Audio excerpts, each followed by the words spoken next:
여러분 안녕하십니까? 10월 27일 수요일 뉴스투데이 강원입니다. 백신 접종률이 높아지면서 확진자가 감소 추세를 보이고 있습니다. 하지만 19세 이하 확진자 비율은 오히려 높아지고 있는데요. 전문가들은 단계적 일상 회복이 시작되면 19세 이하 확진자가 더 늘어날 것으로 보고 있습니다. 김상훈 기자가 보도합니다. 최근 일주일 동안 춘천에서만 6개 초중고등학교에서 코로나19 전수 검사가 진행됐습니다. 학생 확진자가 크게 늘어났기 때문입니다. 한 고등학교에서는 친구 사이인 7명이 확진됐습니다. 지난주 강원도에서 124명의 확진자가 나왔는데 37명이 19세 이하였습니다. 전체의 30%에 육박하는 수치로 한 달 전 같은 기간보다 2배 넘게 뛰었습니다. 고3 학생을 제외하고는 아직 백신 접종률이 낮아 감염이 빠르게 확산됐기 때문입니다. 친구들 많이 만나면서 대면 접촉을 많이 하다 보니까 예방 접종 안 하신 분들 위주로 좀 감염이 좀 많이 발생되고. 다음 달부터 단계적 일상 회복이 시작되면 학생 확진자는 더 늘어날 전망입니다. 미국과 영국, 싱가포르 등 우리보다 앞서 일상 회복을 시작한 나라에서도 학생 감염이 급증하고 있습니다. 학생 감염도 해외처럼 대단히 많이 증가하죠. 미국은 4분의 1이 학생 감염이거든요. 그렇기 때문에 앞으로는 더 늘 겁니다, 분명히. 16세에서 17세에 대한 백신 접종은 이제 막 시작했고 12세에서 15세 소아청소년 백신 접종은 아직 시작도 못한 상황입니다. 미성년자들은 코로나19에 감염되더라도 무증상이 많았고 중증으로 악화되는 경우는 거의 없었습니다. 다만 변이 바이러스로 입원 환자가 늘어날 수 있고 접종을 받지 않은 미성년자들이 학부모를 다시 감염시킬 수 있다는 지적도 나옵니다. 예방접종을 한 12, 17 청소년하고 안 한 청소년을 비교하면 안 한 청소년에서 입원 비율이 한 10배 정도 된다고 나옵니다. 정부는 청소년을 포함한 미접종자들에게 신속한 백신 접종을 독려하고 있지만 아직까지 이상 반응에 대한 우려로 기피 현상이 적지 않습니다. 고3 백신 접종 결과 심근염과 심낭염으로 숨진 사례는 없었고 미국에서도 12세에서 17세 청소년이 심근염과 심낭염으로 숨진 사례는 보고되지 않았다고 방역당국은 밝혔습니다. MBC 뉴스 김상훈입니다. 강원도 청사를 춘천 캠프페이지로 신축 이전하는 논의가 본격화하고 있습니다. 민감한 사안이고 지역 갈등 요소도 다분해서 결정이 쉽지 않지만 혼란을 최소화하려면 춘천시의 빠른 결단이 필요해 보입니다. 백승호 기자가 보도합니다. 춘천시청 3층 회의실. 강원도와 춘천시는 이곳에서 도청 이전을 논의할 계획이었지만 언론의 관심이 집중되자 급히 장소를 바꿨고 결국에는 회의를 미뤘습니다. 검토 과정이 있으니까 저희 의견은 어떨지 좀 물어봐야 될 거고 그래서 시간 되냐. 그만큼 도청 이전은 민감한 사안입니다. 최근 허영 국회의원이 캠프페이지에 도청을 새로 짓자고 제안했고 춘천시가 검토하겠다고 답하면서 도청사 신축 이전이 수면 위로 급부상했습니다. 도청사를 지금 자리가 아닌 캠프페이지로 옮기면 사무 공간 임차비와 부지 매입비 등 대략 700억 원을 아낄 수 있습니다. 춘천역과 가까워 접근성도 좋습니다. 하지만 문화공원으로 계획된 캠프페이지의 용도를 일부 바꿔야 하고 춘천시의 도시 계획도 변경해야 합니다. 이 과정에서 춘천 시민들과 시의회의 동의를 얻어야 합니다. 거기에다 몇몇 시군이 여전히 도청 유치를 주장하면서 지역 갈등과 내년 지방선거 쟁점화 조짐까지 보이는 상황입니다. 특히 강원도가 다른 지역 이전은 없다고 이미 밝힌 상황이어서 춘천시의 빠른 결단만이 불필요한 논란을 막을 수 있습니다. 시민들에게 말할 정도의 정리된 내용이 있으면 그때 그 로드맵 포함해서 기본적인 저희 입장을 밝히도록 그렇게 하겠습니다. 춘천시는 빠르면 다음 달 안으로 도청사 캠프페이지 신축 이전 문제를 결론 짓겠다고 밝혔습니다. MBC 뉴스 백소입니다. 태백 교정시설 건립 사업이 정부의 예비타당성 조사 면제 확정을 계기로 사업 추진에 속도를 내고 있습니다. 태백시는 2028년까지 교정시설을 짓는 게 목표인데요. 태백시는 인구 유입과 주민 고용 등을 통해 지역 경제가 활성화되기를 기대하고 있습니다. 보도에 이준호 기자입니다. 교정시설이 들어설 예정인 태백시 황지동의 44만 제곱미터 규모 부지입니다. 교정시설 건립 사업은 2019년부터 정부의 예비타당성 조사를 면제받기 위해 4차례 신청했지만 선정되지 않았고 올해 8월에야 5번째 도전 만에 결실을 보게 됐습니다. 이에 따라 내년부터 부지 매입과 시설 수용 규모를 정하기 위한 기초 용역 조사가 먼저 이루어질 예정입니다. 저희가 23년도 정도의 건축 설계 용역을 저희가 하고요. 그럼 이제 건축 설계가 건축 표면이 나오잖아요. 이렇게 해서 이제 저희가 본 공사를 하게 되는 거죠. 시설 수용 규모는 교도관 등 교정공무원 500명과 수용자 1,500명 정도로 예상됩니다. 현재로선 남성 수용자만으로 채워질 것으로 보입니다. 사업 계획 초기 태백시는 주민들이 상대적으로 덜 기피하는 여성 교정 시설을 조성해달라고 건의했습니다. 하지만 법무부는 수용자를 관리할 500명 안팎의 여성 교정 공무원 배치가 현실적으로 어렵다며 난색을 보인 걸로 알려졌습니다. 태백시는 당초 계획한 여성 전용 시설이 들어서기 어렵게 됐지만 남성 수용자들이 노동력을 제공할 기업을 많이 유치해 지역 경제 파급 효과를 극대화한다는 구상입니다. 재소자 유노동을 활용하여 군수용품이나 생활용품 기업 등을 농공단지나 산업단지에 유치하여 운영하려고 하고 있습니다. 태백시는 교정시설의 시민을 우선 고용하도록 법무부와 일자리 협약도 맺을 계획입니다.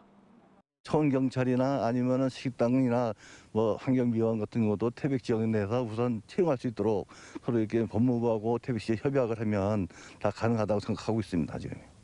교정시설이 들어서면 인구 유입에도 도움이 될 것으로 기대되는데 교정공무원 전입 등으로 최소 1,350명의 인구가 늘어날 것으로 내다봤습니다. 인구 유출과 폐강 등으로 침체를 겪고 있는 태백시 지역 경제에 교정시설 조성 사업이 활기를 불어넣을 수 있을지 관심이 쏠리고 있습니다. MBC 뉴스 이준호입니다.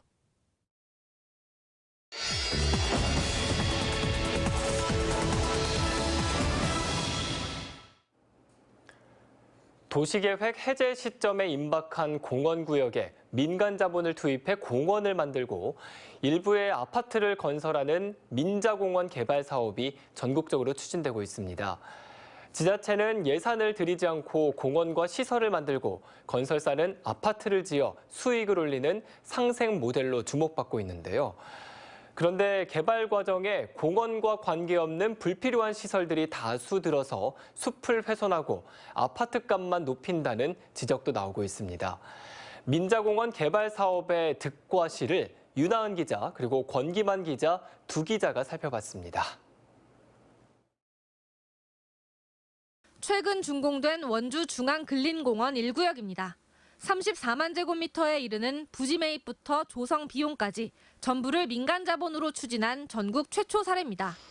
공원에는 숲속 둘레길과 생태 연못, 잔디광장도 조성됐습니다.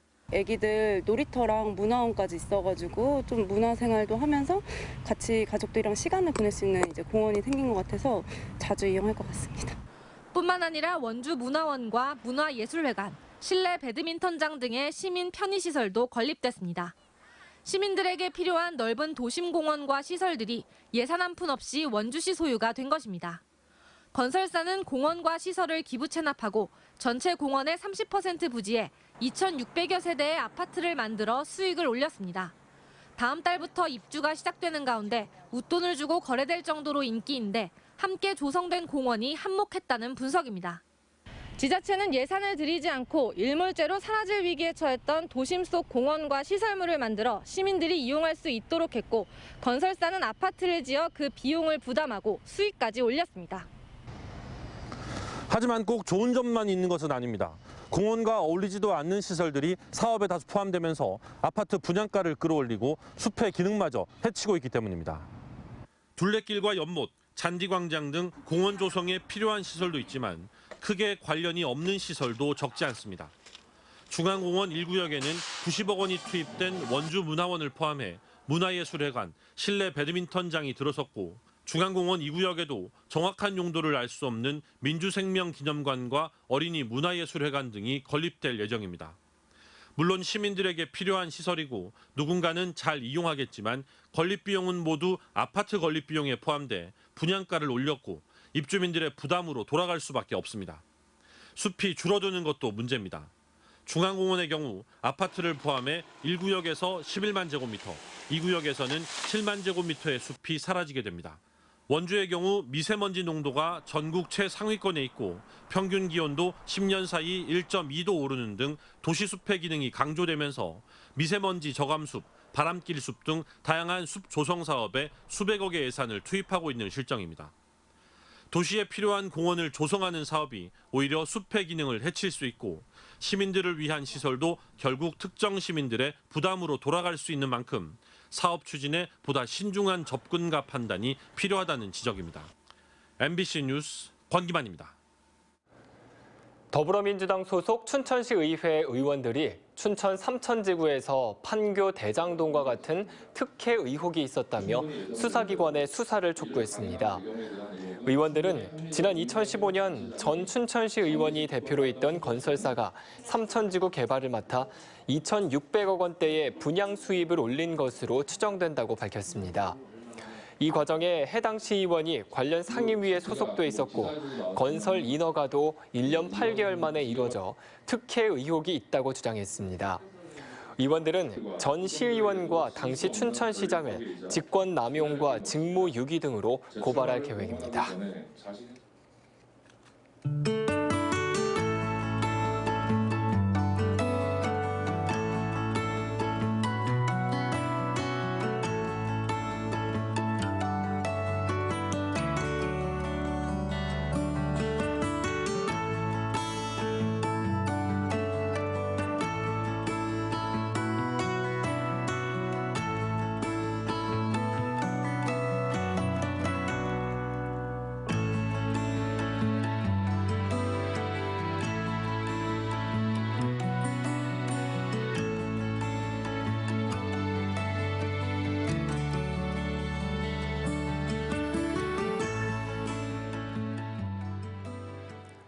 강원FC가 오늘 대구FC와의 FA 준결승 경기를 치릅니다.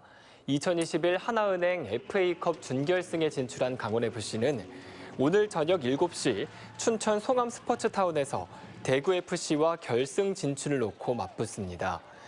강원FC가 오늘 경기를 이기고 결승에 진출해 우승하면 리그 성적과 관계없이 내년 아시아 챔피언스 리그에 진출할 수 있습니다. 강원FC가 FA컵에서 준결승에 진출한 건 지난 2008년 창단 이후 이번이 처음입니다. 강원은 지난 시즌까지 12번의 FA컵에서 8강에만 4차례 올랐습니다. 정의당 강원도당은 코로나19로 인해 당초 예산에 포함됐던 해외 연수 예산을 대부분의 시군 의회가 반납했지만 고성군 의회와 양양군 의회가 아직까지 해외 연수 비용을 반납하지 않았다며 비판했습니다. 정의당은 고성군 의회는 2021년 제3차 추경 시 삭감 예정이라고 밝혔지만 양양군 의회는 앞으로 협의해 결정하겠다며 반납 의지조차 밝히지 않고 있다고 덧붙였습니다. 정의당은 코로나19로 어려움을 호소하는 군민들에게 당장 사과하고 해당 예산을 즉시 반납하라고 촉구했습니다. 여수에서 현장 실습 도중 사고로 숨진 고 홍정훈 학생 사건과 관련해 도내에서도 긴급 안전조치가 실시됩니다. 강원도교육청은 직업계고등학교 산업체 안전점검을 벌여 현장 실습생의 직무 분야별 안전수칙 준수 여부를 확인하고 위험 사항이 확인되면 현장 실습생을 복귀시킬 방침입니다. 또 도교육청 취업지원센터는 직업계고 현장 실습 부당 대우 신고센터를 운영해 각종 상황에 대한 신속한 대응 체제를 강화하기로 했습니다. 국립공원공단이 사전 예약한 탐방객에게 도시락을 배달해주는 서비스를 야영장까지 확대합니다. 등산객들이 주로 이용하는 탐방로 입구에서뿐 아니라 오대산과 지리산, 월악산 등 9개 공원, 14개 야영장에서도 지역의 특산물로 구성된 도시락을 만날 수 있습니다. 카카오톡을 통해 도시락을 사전 주문하고 탐방로 입구 또는 야영장에 비치된 무이남에서 도시락을 받을 수 있습니다. 국립공원 친환경 도시락은 일회용품 사용을 줄이기 위해 2018년에 시작됐습니다. 강원도는 대관령 고랭지에서 생산한 2021년산 우량씨 감자 1,982톤을 11월 1일부터 26일까지 전국 16개 시도에 공급합니다. 이번에 공급하는 물량은 수미 1,610톤, 두백 171톤, 조풍 148톤 등으로 종자 검사를 거쳐 엄선한 규격 종자입니다. 2021년도 보급종 씨감자 생산량은 해발 700m 이상인 평창과 홍천 등 5개 시군에서 생산한 6,937톤입니다. 강원도는 내년 봄에 재배할 농가의 씨감자 선청도 11월 1일부터 연말까지 시군 읍면동 사무소에서 접수를 받는다고 덧붙였습니다. 강원도가 4차 산업혁명 핵심 기술 기업을 유치하기 위해 춘천에 지식산업센터를 건립합니다. 강원도와 춘천시는 오는 11월 19일 후평 일반산업단지에서 춘천 ICT 벤처센터 착공식을 갖습니다. 춘천 ICT 벤처센터는 320억 원을 투입해 지상 5층, 연면적 12,940제곱미터 규모로 내년에 완공할 예정입니다. 춘천 ICT 벤처센터는 IT, BT, ICT 등 첨단 업종 입주 전용 지식산업센터로 연구용 사무실과 공장, 주거 공간을 함께 조성합니다. 원주시 창의문화도시지원센터가 다음 달 10일부터 30일까지 도시문화축제를 개최합니다. 시민을 담은 공간, 문화로 만든 장소, 예술로 보는 도시, 도시문화의 이야기 등 4개 프로젝트로 진행되는 이번 축제는 댄싱 공연장과 원주천변, 옛 원주여고 진달래관 등에서 다양한 전시와 공연 등의 형식으로 펼쳐집니다. 자세한 내용은 시민 공유 플랫폼 원주롭다와 문화도시 원주블로그에서 확인할 수 있습니다. 원주시는 2년 전 유네스코 문학창의도시에 가입하고 법정 문화도시로도 지정된 이후 관련 사업들을 추진하고 있습니다. 다음 달 위드 코로나 전환을 맞아 침체된 지역 상경기 활성화를 위해 영월에서 야시장이 열립니다. 영월군은 다음 달 4일부터 7일까지, 11일부터 13일까지 두 차례에 걸쳐 영월 덕포지구 도시재생지원센터 일원에서 제1회 영월의 달시장을 연다고 밝혔습니다. 영월군 농특산물과 가공제품, 지역 공예가와 어르신 등이 만드는 공예품 등을 선보이고 영월문화재단에서 지원하는 문화예술 행사와 토크 콘서트 등도 열릴 예정입니다. 동해항 국제페리를 통해 러시아로 수출하는 화물이 다양해지고 있습니다. 북방물류산업진흥원은 최근 한러일 국제페리가 러시아 블라디보스토크로 12,000달러 상당의 생활용품 컨테이너 한 대 분량을 선적했다고 밝혔습니다. 이상으로 뉴스투데이 강원을 마칩니다. 함께해 주신 여러분 고맙습니다.